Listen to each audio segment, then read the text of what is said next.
할렐루야. 믿음은 이 용량이 중요합니다. 용량이 중요해요. 아멘. 하루는 불평하는 제자에게 스승이 말합니다. 소금 한 줌 가져와라. 그리고 물컵에 넣어라. 그래서 한 줌 넣었으니까 짜 안 짜? 안 짜? 한 움큼 물컵에 넣었어. 짜 안 짜? 엄청 짜겠죠? 마셔라. 짜죠. 짜니까 힘들어 안 힘들어? 힘들죠. 다시 스승이 말합니다. 소금 한 줌 또 가져와라. 그리고 이번에는 태도 좋아요. 리액션이 좋아. 우리 지환이가 또 한 줌 가져와라. 그리고 이번에는 호수에 뿌려라. 호수에. 그리고 떠다 한번 마셔봐라. 짜요 안 짜요? 안 짜죠. 아무 효과도 없죠. 아무 맛도 없죠. 소금이 느껴지지 않아요. 여러분, 소금은 우리가 이제 고난으로 상징할 수가 있는 건데, 소금은 우리가 경험하는 문제들이라고 우리가 상징할 수 있는데, 고통의 강도는 여러분 아셔야 돼요. 그릇에 따라 다릅니다. 이해 안 돼요? 여러분의 그릇이 컵만하면 짜. 소금이라는 그 고난이 담겨들면. 근데 여러분의 믿음의 용량이 호수처럼 넓잖아요. 그러면 여러분 짠 그 고난의 그 아픔들이 와도요, 아무 맛 안 나. 여러분 믿음의 크기를 넓게 해야 돼. 이게 용량의 문제. 그래서 우리는요, 보여지는 현실로 사는 존재들이 아니라 믿음으로 사는 존재들이야. 이 믿음 있으면 살만해요. 제가 장담합니다. 믿음 있으면 살아요. 이 용량이 문제, 용량. 소금이라는 여러분 그 고난이 우리 안에 올 때에 여러분이 무엇으로 받을까? 컵으로 아니면 호수로 받을 것인가? 그렇다면 용량을 늘려야 될 거 아니에요? 용량을 늘리는 방법이 뭘까요? 오늘 본문에서는 세 가지를 말씀하셔요. 여러분 꼭 기억하셔야 돼요. 하나는 뭐냐면 희생이에요. 여러분이 희생이라니까 아멘이 안 나와? 여러분이 믿음의 용량을 넓이려면 첫 번째로 희생하셔야 돼요. 남편 죽은 선지생도의 아내에게 이 엘리사 선지자가 물어요. 여러분 지금 이 선지생도 아내가 지금 죽을 지경에 지금 빠져 있어요. 남편은 죽었지. 그리고 지금 찢어지도록 가난한 그 집안에 빚이 있었는데 그 빚을 못 갚으니까 빚쟁이들이 와가지고 두 아들을 데리고 가겠다는 거야. 이거 얼마나 미치고 팔딱 뛸 일 아니겠어요? 응? 그러자 이 성지생도의 그 죽은 성지생도의 아내가 막 달려왔어요. 누구에게 달려왔어요? 엘리사에게 달려왔어요. 여러분 이 말씀을 이렇게 허투루 보지 마요. 문제가 있으면 여러분 하나님께 나오세요. 하나님께 나오세요. 그냥 이 선지생도의 아내 이 성지생도는 그 신학교에서 공부하시는 분들이셨어요. 그러니까 사모님.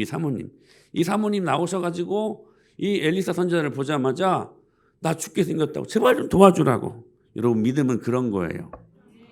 하나님 앞에 반듯하게 그리고 겸손하게 그리고 단순하게 나아가는 거예요. 단순하게. 그러자 묻습니다. 엘리사 선지자가 이 아내에게 사모님에게 아무리 가난하지만 그래도 무엇이 있지 않겠냐, 무엇이 있느냐 묻습니다. 그때 이 사모님이 뭐라고 대답을 하냐면 뭐라고 대답을 해요? 기름 한 병뿐이 한 병. 기름 한 병. 기름 한 그릇 외에는 아무것도 없나이다. 근데 있긴 있어요. 기름 한 병. 근데 기름 한 병만 있다고 말하니까 얼마나 정말 찢어지도록 가난한 거야 지금. 그렇잖아요. 근데도 하나 있었어요. 그러니까 이 지금 엘리사 선지 여러분 이 말씀 잘 들으셔야 돼요. 얘들아 말 잘 들어라. 정말 중요한 말이에요. 이 선지자 이 엘리사는 축복의 근거를 본 거야. 여러분 축복은 근거가 있어야 돼. 비록 기름 한 병이지만 근거가 있어야 돼. 근거 할렐루야. 지금 이 선지생도 아내의 집안에는 이 기름 한 병이 시작이 되어가지고 복이 임한 거예요. 할렐루야. 그거 가지고 와라. 여러분, 하나님의 선지자, 이 여인의 형편을 다 아는 사람, 벼룩이 간을 빼먹지. 그거 자기가 착복하려고 가져오라고 했겠습니까? 여러분, 하나님이요, 여러분의 형편과 처지를 아시는데, 여러분이 갖고 있는 거 그거 꼴 보기 싫어가지고 가져오라고 하겠습니까? 하나님은요, 축복의 근거를 봐요. 기억하셔야 돼요. 5천 명을 먹이고 남긴 사건이 어떤 사건이죠? 지원이 아니 혹시? 오병이어 사건 아니? 오병이어. 결정적일 때 모르네. 오병이어. 물고기 몇 마리? 2마리. 보리떡 5개. 오병이어. 순서가 바뀌었나요? 알고 있어? 보리떡 5개, 물고기 2마리. 그쵸? 오병이어. 여러분, 자, 보세요. 우리가 오병이라고 하니까 막 가물치만한 그런 막 물고기를 생각하는 그 물고기 아니에요. 피레미 같은 물고기 2마리예요. 짠지 같은 거. 그냥 빵 먹으면 심심하니까 빵 먹고 밋밋한 빵 먹고 이 간으로 절여진 거 그거 이렇게 먹으려고 빵도 작은 빵이었어. 인절미 같은 그게 도시락이었다고. 그러니까 우리 준이는 그걸로는 양도 안 차지. 에? 안 그래요? 노아도 양도 안 차지. 누가 찰까? 우리 교회는 없어. 그거 가지고 양 찰 사람. 그쵸? 근데 하나님이신 예수님이 그 상황을 몰라서 그렇게 말씀하셨으니까 여러분 이거 정말 중요한 말씀이에요. 축복의 근거를 본 거야. 여러분 아무리 가난하고 아무리 없어도요 주님께 드릴 건 있어.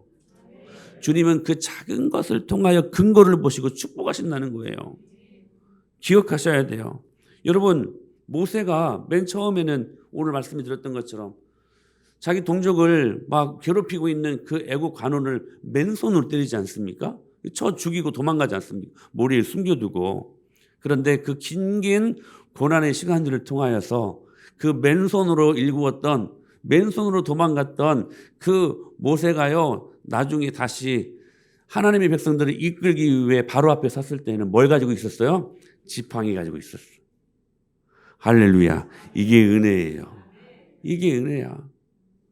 여러분 우리가 하나님의 나라와 하나님의 영광을 선택하며 내가 누릴 수 있는 편안함과 익숙한 자리를 포기하면요 하나님이 지팡이를 여러분 들여주시는데 그 지팡이는 기적의 지팡이야. 여러분 이거 기억하셔야 돼요.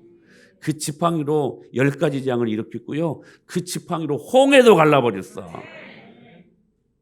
여러분 하나님의 나라를 위하여 포기할 거 포기하고 그분의 영광을 위한 선택된 우리들의 삶은요 반드시 하나님이 그 손에 지팡이 지어주셔. 그걸로 기적을 부어주셔요. 기적. 할렐루야. 사랑하는 여러분 사막에 녹슨 펌프가 있었대요. 사막에. 근데 그 옆에 물병이 매달려 있어요. 물병. 큰 바가지가 많은 물병이 매달려 있는데 글이 옆에 써 있었어요. 무슨 글이 써 있었냐면 마실 물이 아니다. 펌프용 물이다. 펌프용 물이다. 이게 무슨 물이라는 거예요? 마중물이죠. 마중물. 물병에 물을 펌프에 다 붓습니다. 물이 콸콸콸 쏟아집니다. 목마른 사람에게 물은 절실하지요. 절실한 것들을 채우기 위해 분명히 마중물이라는 희생이 필요했던 거예요. 여러분 당장 목마르다고 그 마중물 마셔버리면 내일이 없죠. 여러분 기억하셔야 돼요. 희생이 없기 때문에 인생의 펌프가 작동이 안 되는 경우들이 너무나 많아요. 기억하셔야 돼요. 여러분 마중물 붓는 희생이 여러분의 삶 가운데 있을 때에 여러분의 믿음의 용량이 커져요. 할렐루야. 늘 받기만 하면 안 돼. 커져야 돼. 근데 마중물의 희생이 필요하다는 거야. 여러분 마중물에 희생이 있는 교회가 건강한 교회입니다. 저 여러분들이 마중물 희생 같은 그러한 교인들 될 수 있게 되기를 축복합니다. 그래 인생이요 선순환됩니다. 오늘 제가 예수님의 권세를 갖고 여러분들이 명령합니다. 악순환의 모든 연결고리를 예수님의 이름으로 끊어버리십시오. 끊어버려야 돼요. 여러분의 인생이 선순환돼야 돼. 이 선순환의 역사가 여러분의 삶 속에서 매일매일 일어나야 돼요. 희생하십시오. 희생 없으면 안 돼요. 두 번째, 믿음의 용량을 키우기 위한 두 번째 방법, 순종하는 것입니다. 우리 3절 말씀 보시죠. 3절 시작.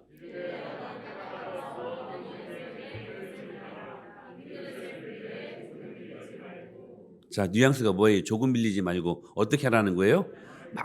많이 빌리라는 것이, 많이 빌리라는 거죠.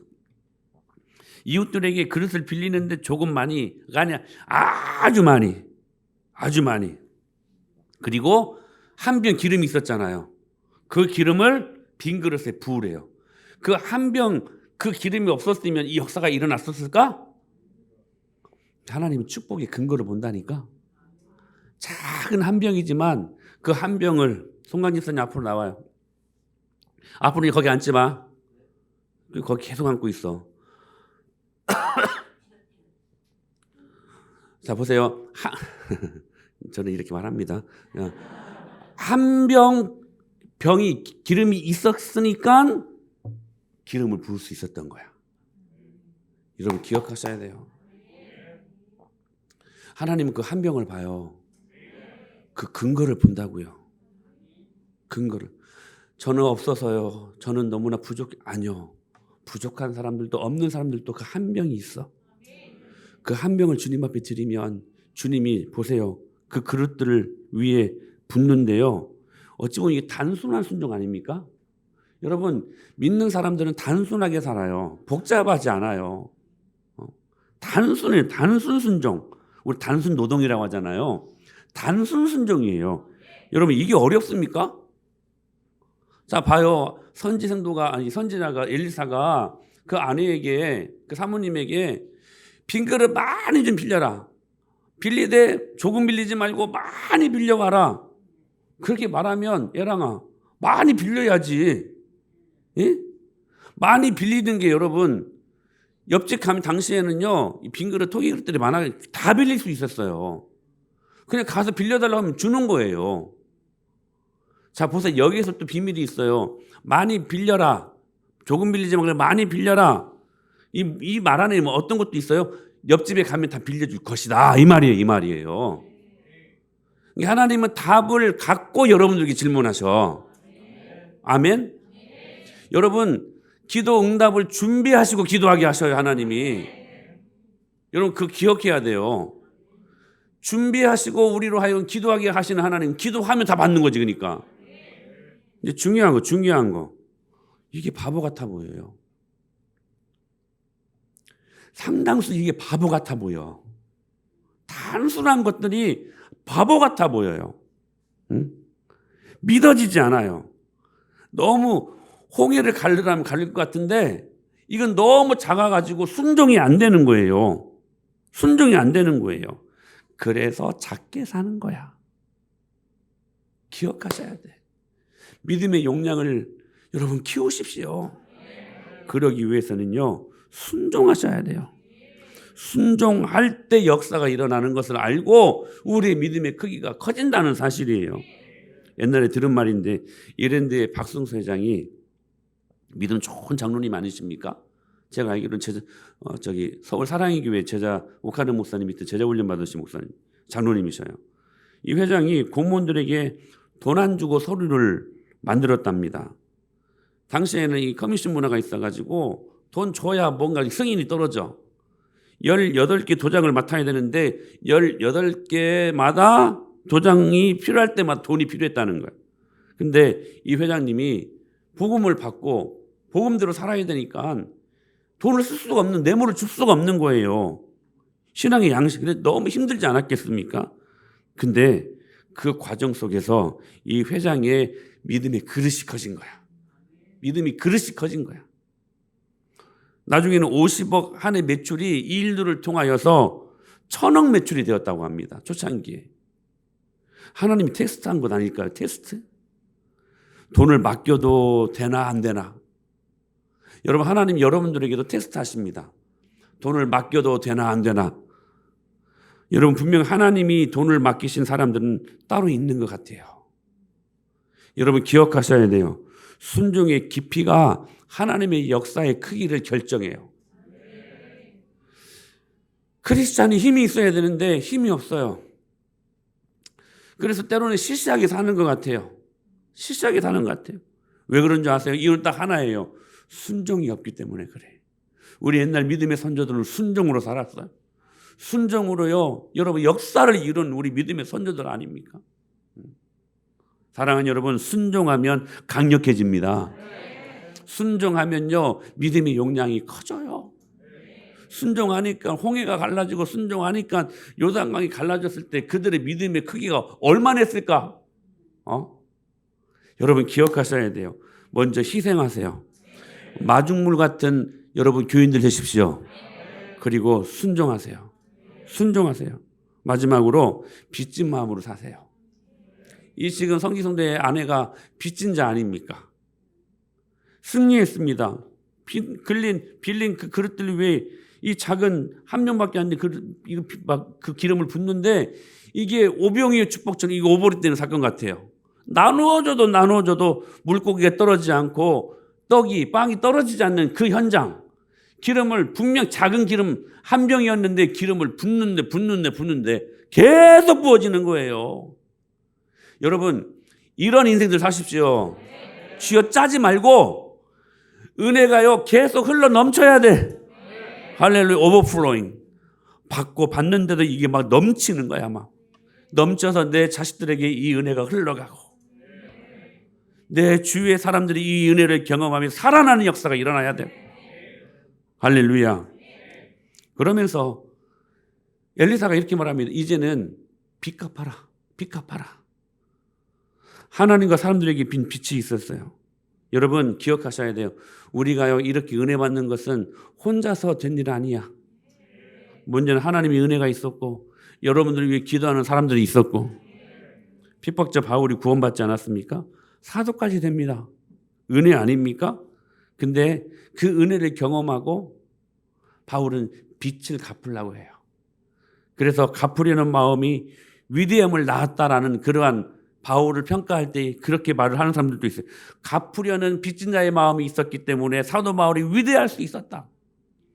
그러면서 여러분 고린도 15장 전서 10절에 뭐라고 말씀하셨어요? 나의 나 된 것은 하나님의 은혜로 된 것이므로 은혜가 헛되지 않도록 모든 사도보다 더 많이 수고했다. 그러나 이것마저도 하나님의 은혜였습니다. 사랑하는 여러분, 주님의 은혜로 사십시오. 그 은혜 경험했으며 흘려 보내십시오. 우리가 모두 하나님 아버지의 예수 그리스도의 그 사랑이 빚진 자들 아닙니까? 제가 언젠가 말씀드렸었나요? 제가 전에 안양 석수교회 부교육자로 있었는데 그 교회 처음 면접을 가는데 딱 두 가지를 마지막으로 결론 맺으면서 물어보더라고요. 하나는 운동 잘하냐요, 운동. 그래가지고 제가 한때는 한 마라도나였다고. 전 지금도 옛날처럼 막 못하는데 그래도 파란 아니죠. 푸른 잔디밭과 꽁이 있으면 마음이 막 뛰어요. 막 콩닥콩닥 뛰고 싶어서 막. 또 한 가지를 묻더라고요. 또 한 가지. 근데 그 교회는 참고적으로 금요일마다 교육자 회의를 그 옆에 풋살장이 있었거든요. 풋살장에서 해요. 풋살장에서 축구하면서 막 해요. 참 재밌었던 시간들이 있었는데. 근데 또 한 가지를 물어봤어요. 혹시 빚진 거 있냐고. 제가 무슨 빚이 있어요. 근데 하나님이 성령이 이런 마음을 주시더라고요. 그럼 딱 이런 말을 했어요. 목사님, 저는 예수님의 사랑 외에는 빚진 것이 없습니다. 합격! 거기에서 사역을 4년 넘게 했는데 여러분 빚진 자의 마음으로 사셔야 돼요. 우리는 모두 예수 그리스도의 빚진 사랑의 빚진 자들 아닙니까? 인생은 투트랙 같아요. 형통과 고난의 길이 같이 흐르는 것 같아요. 은혜 준 사람이 있고 때로는 힘들게 한 사람이 있는 것 같아요. 근데 뭘 보느냐에 따라서 인생이 달라지는 것 같아요. 힘들게 한 사람만 보면 매일 억울하고 불평하고 힘들어요. 맨날 그러고 사는 사람들이 됩니다. 그러나 은혜의 빚진 자라는 의식으로 살게 되면 날마다 되갚고, 되갚기 위해서 뭐가 있어야 되갚지. 하나님이 그걸 계속 채워주신단 말이에요. 그러면서 나도 모르게 내 믿음의 용량이 커집니다. 사랑하는 여러분, 문제는 그릇의 용량이라는 거. 점스럽게 살지 말고 큰 그릇으로 사십시오. 소금이란 어떤 고난도 호수에서는 힘을 잃어버리는 것처럼 문제 없애려는 싸움 하지 말고, 문제 이기려고 하는 싸움 하지 말고, 여러분의 믿음이 커지는 싸움 하세요. 믿음 커져버리면 돼. 어떤 문제도 문제 안 돼. 믿음, 여러분 문제 갖고 싸우려고 하지 말고, 할렐루야. 여러분의 믿음의 용량이 커져버리면 그 문제를 압도한다고. 그러면요, 커지면 끝나는 거야. 할렐루야. 오늘 이 은혜가 여러분의 마음속에 임하게 되기를 간절히 축복합니다.